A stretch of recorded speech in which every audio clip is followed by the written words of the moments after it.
पाकिस्तान के د लाहौर ولایت مقام کې پر یوې ښځې جنسي تیری شوی. د پاکستان د لاهور ښار په ولایت مقام کې پر یوې ښځې جنسي تیری شوی دی چې ویل کېږي دا کار یو ډاکټر کړی او اوس نیول شوی دی. د پاکستاني رسنیو د راپورونو په وینا د پاکستان د پنجاب ایالت په لاهور ښار کې د پنجاب والي په دفتر یا ولایت مقام کې هر ځای کمرې لګېدلې او سخت امنیتي تدابیر پکې دي.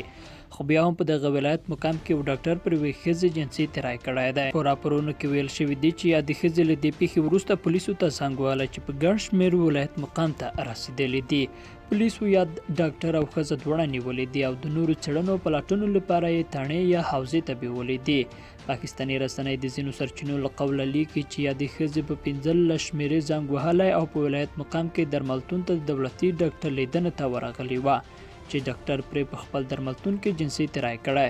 د ځایي پولیسو مشر نوید اکمل رسنیو سره په خپلو خبرو کې ویلي دي چې دوی ډاکټر او ښځه دواړه له ځان سره تڼۍ ته بیولي دي او د پیښې د لا روښانتیا لپاره د دوی څخه څېړنې کوي.